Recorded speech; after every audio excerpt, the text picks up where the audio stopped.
प्रभु का धन्यवाद हो। खुदा परमेश्वर फिर से एक सुंदर अवसर दिया है कि आप लोगों के साथ हम प्रभु की स्तुति और आराधना करें और परमेश्वर की महिमा करें। मेरे मित्रों, आज हमारा एक पवित्र दिन है, आराधना के दिन है, परमेश्वर के साथ मेल मिलाप करके हम स्तुति और महिमा करने के दिन है। और प्रभु आज हम सबको जीवित इसलिए रखा ताकि हम अपने आप को परमेश्वर के हाथ में रख सकते हैं और परमेश्वर की स्तुति और महिमा कर सकते हैं और परमेश्वर के साथ अपने आप को इन विपरीत परिस्थितियों में, इन परेशानियों के समय में, इन दुखों के समय में हम खुदा की करीबता में जाए और खुदा को अपने जीवन में महसूस करने के लिए। आइए हम आज की आराधना को शुरू करने से पहले परमेश्वर के कलाम से मैं एक भागों को आप लोगों के सामने पढ़ना चाहता हूँ। यूहन्ना लिखित सुसमाचार उसके 14 अध्याय एक आयत में इस प्रकार लिखा है, तुम्हारा मन व्याकुल न हो, परमेश्वर पर विश्वास करो और मेरे पर भी विश्वास करो। तुम्हारा मन व्याकुल न हो, परमेश्वर पर विश्वास कर और मुझ पर भी विश्वास कर। आइए हम प्रार्थना करें। हे आसमानी बाप, हम बड़े शुक्रगुजार के साथ आज के दिन में, आपकी ठहरा हुआ दिन में आपके पास आते हैं। खुदा तेरे धन्यवाद, तेरे स्तुति और तेरी महिमा करने के लिए तूने जो इस सुंदर अवसर दिया है खुदा, इसके लिए मैं और मेरे परिवार तेरे पास आते और तेरे धन्यवाद देते हैं। खुदा बाप, जिन्होंने ये वचन को सुन रहे उनको छू करके उनके आत्मा में आप जी डाल और वो जिंदा रहे, उनकी परेशानी को दूर कर, उसकी बीमारी को दूर कर, उनके चिंता को उठा ले, उसकी जो व्याकुल मन को ले जा और तेरे शांति का जीवित और आनंद के समाचार उनके जीवन में बोने की सहायता कर। खुदा बाप, तेरे चरणों में हम अपने आप को रखते हुए तेरे पवित्र कलाम से तू हम सबको बात कर खुदा, कि ये निराशा, व्याकुल और हमारा संकट के समय तेरे को पुकारते हैं खुदा यीशु मसीह, तो हमारा प्रार्थना सुन करके अद्भुत से अद्भुत कार्यों को कर। तेरे धन्यवाद देते हुए यीशु के नाम से प्रार्थना मांगते हैं, आमीन। आइए हम प्रभु की स्तुति के लिए और एक गाना गाएंगे।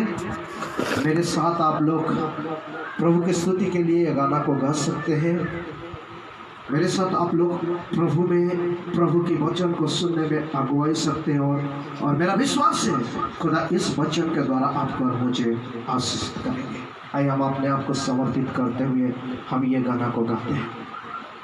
Hallelujah, thank you Jesus, thank you Jesus. मैंने पूछा प्रभु से क्यों करता मुझसे इतना प्यार। मैंने पूछा प्रभु से क्यों करता मुझसे इतना प्यार। उसने कहा पूरे दिल से, क्योंकि तू है मेरे हाथों की रचना। मैंने पूछा प्रभु से क्यों करता मुझसे इतना प्यार।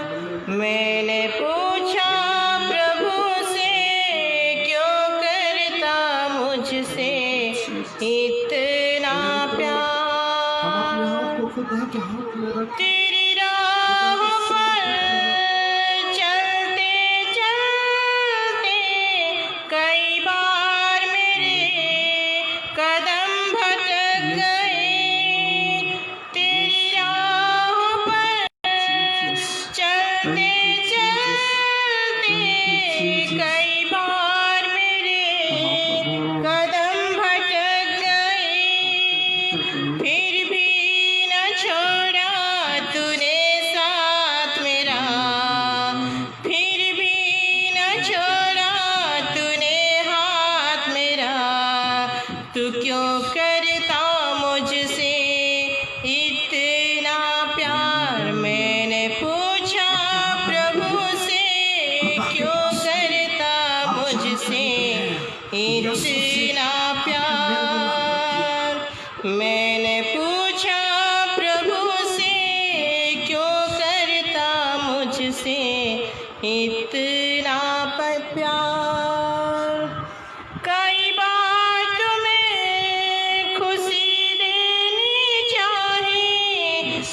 के अलावा कुछ ना दिया। कई बार तुम्हें खुशी देनी चाही, गम के अलावा कुछ ना दिया। फिर भी न छोड़ा तूने हाथ मेरा, फिर भी न छोड़ा तूने हाथ मेरा। तू क्यों करता मुझसे इतना प्यार, मैंने पूछा प्रभु से, क्यों करता मुझसे इतना प्यार। मैंने पूछा प्रभु से, क्यों करता मुझसे इतना प्यार। उसने कहा पूरे दिल से, क्योंकि तू है मेरे हाथों की रचना। उसने कहा पूरे दिल से, क्योंकि तू है मेरे हाथों की रचना। मैंने पूछा प्रभु से, क्यों करता मुझसे इतना प्यार। मैंने पूछा प्रभु से, क्यों करता मुझसे इतना प्यार। हाँ मेरे मित्रों, वो एक ऐसे खुदा बाप यीशु मसीह है जो आपको और मुझे बनाया है, जो आपको और मुझे इस धरती पे जिंदा रखा है, आपको और मुझे उनकी आत्मा से दिया है, आत्मा को दिया है कि ताकि हम उसकी स्तुति और महिमा करें। आइए मेरे मित्रों, हम परमेश्वर के वचन को सुनने से पहले, हमारा जीवन में वो वचन, जीवित वचन पढ़ने से पहले हमारा जीवन रूपी हमारा दिल को खेत करें, ताकि हम वो वचन को सुने और परमेश्वर के लिए अपने आप को तैयार करें। खुदा ये वचन के द्वारा आपको और मुझे उसके आशीषों से भरे। आपके घर में कोई परेशानी हो, आपके परिवार में कोई अशांति हो, आपके परिवार में कोई व्याकुल की सिचुएशन हो, if like that God is there to be heal you, परमेश्वर आप ही आपको और आपके परिवार को चंगाई देगा। He is a God who love you friends। वो एक ऐसे खुदा है जो आपको प्रेम करता है। हम उसकी अतुल अमर प्रेम को अपना जीवन में लेने की कोशिश करें। खुदा तेरे धन्यवाद देते हैं, तूने हमारा प्रार्थना को सुना। खुदा यीशु का नाम मांगते हैं, आमीन। Hallelujah, hallelujah. प्रभु ने आपको और मुझे ये वचन और गाना के द्वारा अपने आप को तैयार करने में पवित्र आत्मा की सहायता किया। आज की वचन जो हमारे सामने है मेरे मित्रों, तुम्हारा मन व्याकुल ना हो। इंग्लिश में लिखा गया, let not your heart be trouble, let not your heart be trouble. Why our heart is troubling us, friends? Why our heart is making us to be difficult? Why we are nourishing ourselves? Why you are discouraging ourselves? क्यों हम निराशा हो जाते हैं? क्यों हम व्याकुल हो जाते हैं?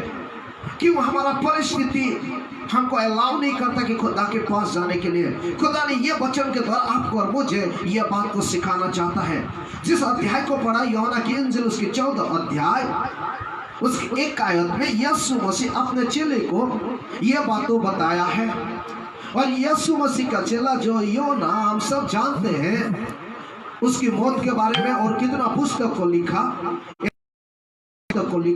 4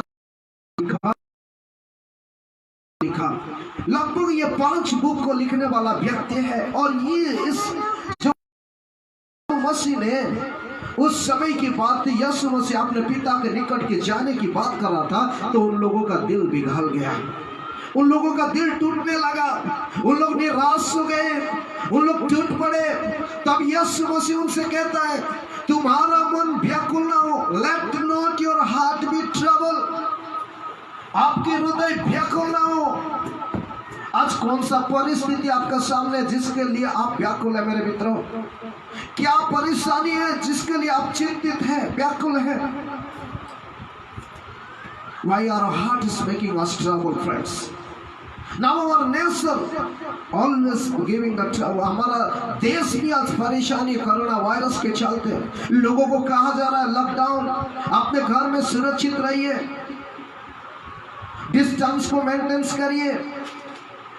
हम उसको मानने की आवश्यकता है मेरे मित्रों। खुदा की कलाम कहता है ये खुदा की ओर है ताकि हम खुदा की करीबता में जाए, खुदा की नजदीकता में जाए और खुदा की कलाम से हम और नजदीकता में परमेश्वर की स्तुति करें।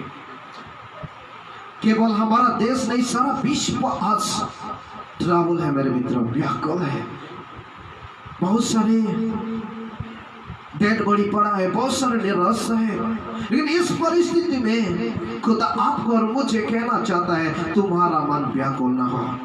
आज आपके घर में परेशानी है, आपके पारिवारिक जीवन में परेशानी है, आपके गांव में परेशानी, आपके शहर में परेशानी, आपकी ब्लॉक में परेशानी, हर एक जगह में व्याकुल की परिस्थिति दिखाई दे रहा है। खुदा कह रहा है ये परेशानी से समय में you believe unto me and believe unto God।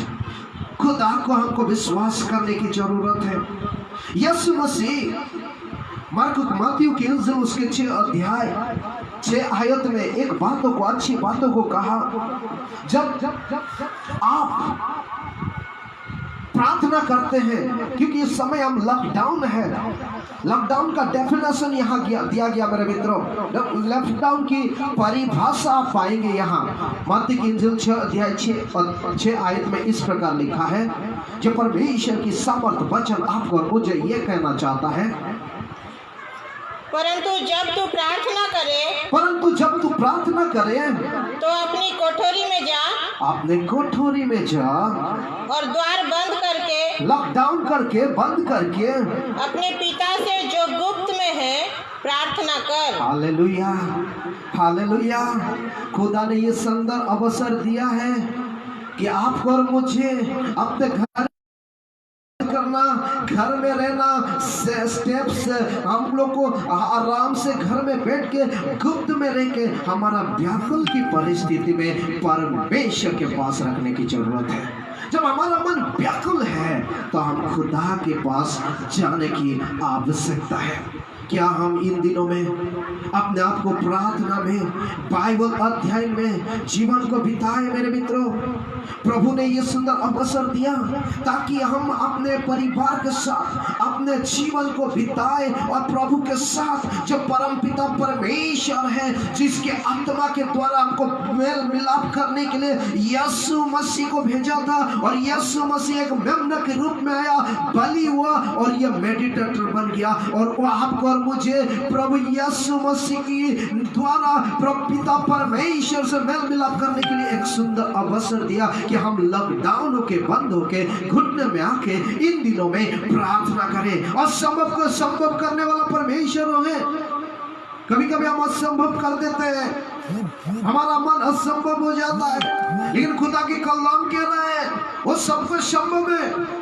बीमारी को भी ठीक करेगा वो, ये कोरोना वायरस को भी ठीक करेगा, लेकिन आपको और मुझे प्रार्थना करने की जरूरत है। हमारा मन व्याकुल ना हो, let not your heart be trouble, परंतु हम इन दिनों में प्रार्थना में रहने की जरूरत है। आपके घर की परिस्थिति क्यों कुछ भी हो जाए मेरे मित्रों, अब प्रार्थना करिए, खुदा आपको और मुझे संभालेगा। मुझे याद है बाइबल में लिखा गया, हम सब पढ़ते हैं पहला राजा उसके 4 अध्याय, उसमें एक व्यक्ति की जिक्र किया गया जो प्रभु का अति भक्त था, नबी था। एक घर गया, 4 अध्याय उसकी 33 आयत को पढ़ेंगे तो उसमें लिखा है, दूसरा राजा उसके 4 अध्याय उसके 4 अध्याय आप 33 को पढ़ेंगे, उसमें एक प्रभु की दास के बारे में लिखा। जब ऐसे परिस्थिति आई, उसकी मन कच्चा हो गया, व्याकुल हो गया, ट्रैवल कर दिया उस परिवार में, जिस परिवार में 16 में लिखा है कि जिस परिवार में 17 का जब 33 को पढ़ेंगे उसमें एक खास बातें लिखा है। तब उसने अकेले भीतर जाकर द्वार बंद किया और यहोवा से प्रार्थना की।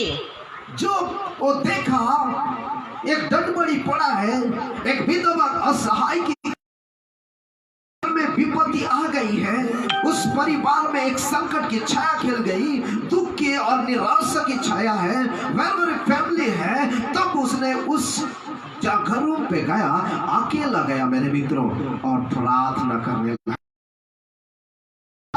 लगे। नीचे लिखा गया है खुदा ऑटोमेटिक वो व्यक्ति को और वो बच्चे को जिंदा किया। जब और थोड़ा गहराई में जाना चाहते हैं तो पहला राजा उसकी 17 अध्याय उसकी 16 से 24 तक लिखा गया। जब दूसरा राजा 4 अध्याय आप 33 को 33 को पढ़ेंगे और पहला राजा उसकी 17 अध्याय 16 से 26 तक पढ़ेंगे। 16 में लिखा अद्भुत करने वाला परमेश्वर उस घर में एक ऐसे घर थी, असहाय की घर था, थोड़ा सा अड्डा था। परमेश्वर इतना बड़े कार्यों को करने के बाद वो बच्चे डेथ हो जाता है, लेकिन खुदा उसको चंगा करता है। जब भी मन व्याकुल ना हो, आज हमारा घर में जो परेशानियां व्याकुल ना होने की आवश्यकता है, खुदा कह रहा है तुम्हारा मन व्याकुल ना हो, परंतु मेरे ऊपर विश्वास करो। हमारा विश्वास आज परख जाने की जरूरत है, हमारा विश्वास की पहचान की जरूरत है। आज हम प्रभु से प्रार्थना करने की जरूरत है। जब हमारा मन व्याकुल होता है तो हम खुदा के पास प्रभु की दास के न्याय चले और मुर्दे को भी जिंदा कर सकते हैं। मेरे मित्रों, खुदा के सामने कोई असंभव चीज नहीं। आपकी जरूरत खुदा जानता है, आपकी बीमारी खुदा जानता है, खुदा आपके परिवार की बातें को जानता है, लेकिन वो एक बात कहता है तुम्हारा मन व्याकुल ना हो, परंतु तो विश्वास कर, प्रभु अद्भुत कार्यों करेगा। जब आप दानियल की किताब को पढ़ेंगे 4 अध्याय 18 और 19 आयत को एक ब्यूटीफुल वर्ड लिखा गया है। प्रभु का दास दानियल का नाम भी उसमें दो नाम दिया गया है। और उस राजा जो पराक्रमी राजा था, शक्तिशाली राजा था, 4 अध्याय उसकी 18 और जब आप दानियल की किताब उसकी 4 अध्याय 18 और 19 को पढ़ेंगे उसमें एक खास बात दानियल के बारे में जिक्र किया गया। 18 में कहा the spirit of the Holi ghost was with him, पवित्र आत्मा परमेश्वर की आत्मा उनके आत्मा था। जब आप 4 का 18 को पढ़ेंगे उसमें इस प्रकार लिखा है, मुझे नबूकदनेस्सर राजा ने यही स्वप्न देखा, इसलिए हे बेलशस्सर तू इसका फल बता, क्योंकि मेरे राज्य में इसका फल मुझे समझा नहीं सकता, परंतु तुझ में तो पवित्र ईश्वर की आत्मा रहती है। हालेलुया, तुझे तो पवित्र ईश्वर की आत्मा रहती है। इस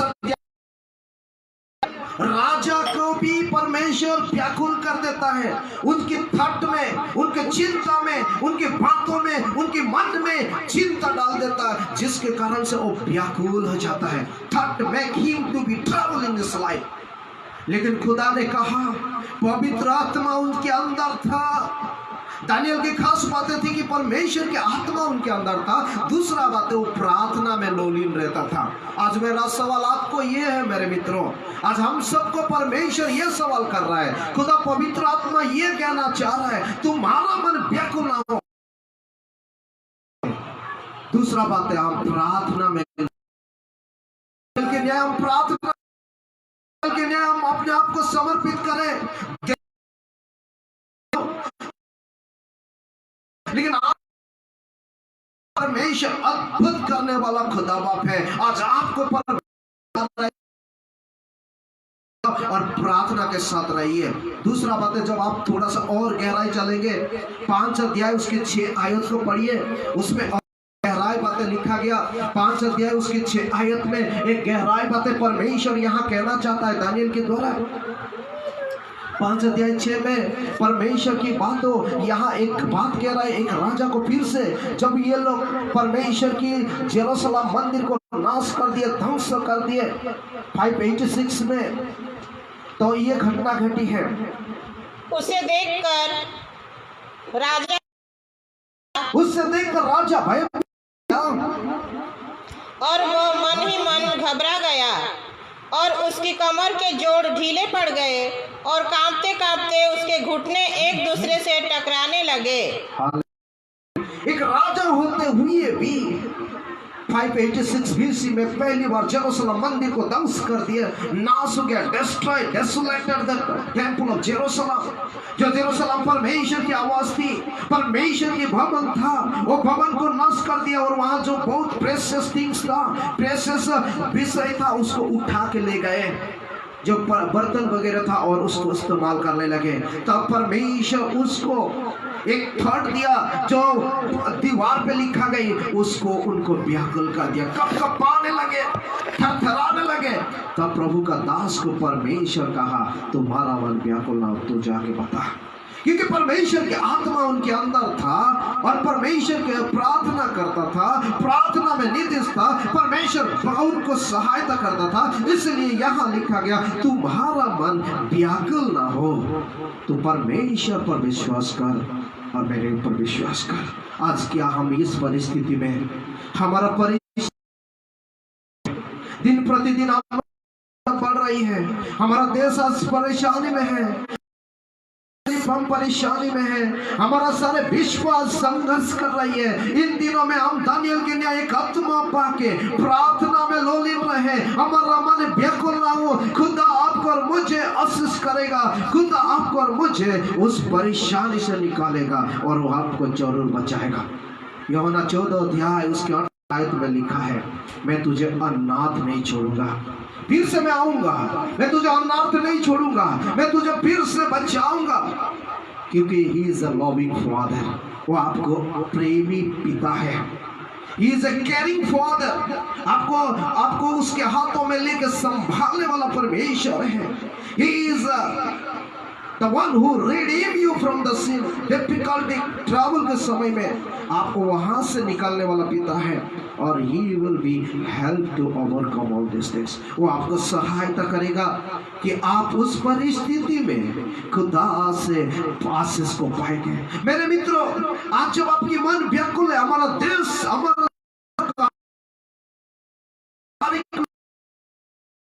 लोग, हमारे गांव के लोग, हमारा व्यक्तिगत जीवन में जब समस्या है, ट्रबल है, खुदा कह रहा है, let not your heart be trouble, believe unto me, मेरे ऊपर विश्वास कर और मेरे पिता को विश्वास कर। क्या हम अपने आप को खुदा के हाथ में रखते हुए ये बात को कहा, खुदा हम ये बात को कहें, तू अनाथ करके मुझे नहीं छोड़ा है, तू मेरा सहायक है, तू मेरा गढ़ है, तू मेरा बल है, तू मेरा शरण स्थान है, तू मेरा सब कुछ है और तू मुझे सब कुछ संभालने वाला खुदा बाप है। आइए हम अपने आप को खुदा के हाथ में रखते हुए हम प्रार्थना करें। आपकी परिस्थिति क्यों व्याकुल ना हो, आप परेशानी क्यों हो, क्यों आपका मन हृदय व्याकुल है, मेरे मित्रों, खुदा के ऊपर विश्वास करिए।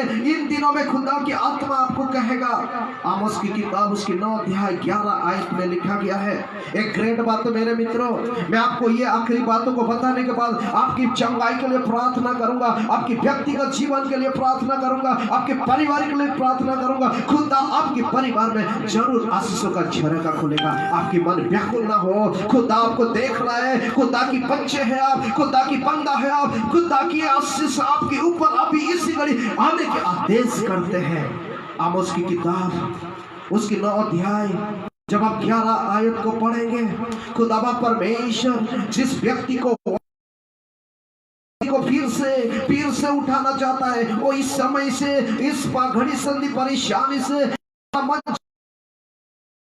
कह रहा है, फिर से मैं उस घर को, इस घराना को उधार दूंगा। आमोस की किताब 9 अध्याय उसके 11 आयत को आइए हम पढ़े, उस वचन में क्या लिखा है। आपका बाइबल को आप देखिए मेरे मित्रों, आप जहां कहीं भी हैं आप बाइबल को देखिए, प्रभु का कलाम आपको छुएगा और जरूर आशीष करेगा।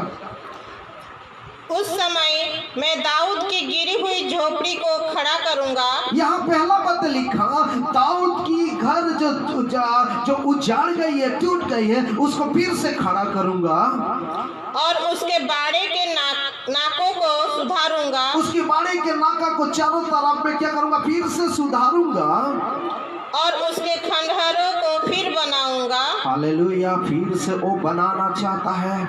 और जैसा वो प्राचीन काल में था उसको वैसा ही बना दूंगा। हालेलुया। वो पहले जैसा था ऐसा ही करेगा। नहीं, अभी हम ये ये है खुदा कह रहा है जो टूट गया फिर से बनाऊंगा, उसकी चारों तरफ फिर से करूंगा और फिर से जैसा था ऐसा करेंगे। खुदा हमारा अनुग्रह खुदा है। आपके घर में जो परेशानी है, बीमारी में है, तकलीफ में है, मुसीबत में है, जिस चिंता किसी कर्जा में है, कोई डेविल स्पिरिट से ग्रसित है, दुष्ट आत्मा से ग्रसित है, यीशु का नाम में कहता हूँ फिर से वो दाऊद की घराना परमेश्वर, जो वो इस्राएल का परमेश्वर, जो अल्फा ओमेगा, जो आदि अंत है, वो आपको और मुझे ये बात कहना चाहता है, तुम्हारा मन व्याकुल ना हो तो केवल परमेश्वर पर विश्वास कर। मेरे मित्रों, आइए हम अपने आप को खुदा के हाथ में रखते हुए अपना जीवन को खुदा के पास लेके चले और खुदा से कहे, खुदा हमारा मन व्याकुल है आज, by looking our situation, by looking our nation, by looking our people, Lord, in this crisis time, ये विपक्ष परिस्थिति के समय में खुदा तू ही केवल हमारा सहारा है, तू ही हमारा रखवाला है, तू ही हमारे लोग को बचाने वाला ईश्वर है। कोई दुष्ट आत्मा से ग्रसित है, यीशु के नाम में निकाल। कोई बीमारी हट जाए। जो लोग निराशा में हो, जो दिल टूट चुका है, जिसका अंदर व्याकुल है, यीशु के खुदा तू उत्तर दिया। जो जिस परिस्थिति में खुदा तू ब्लेस कर, स्पेशली को या खुदा तू हम लोगों को खुदा, जो लोग कोरोना प्रोजेक्टेड है उन लोग को भी चंगाई कर, हमारा देश कर, हमारा विश्व को तू बचा तेरे आदेश के अनुसार। और पानी हमारी कुछ नहीं है खुदा, तेरे आवाज से खुदा मुर्दे जिंदा उठते हैं खुदा। यह बीमारी के लिए हम प्रार्थना खुदा बांध ले खुदा।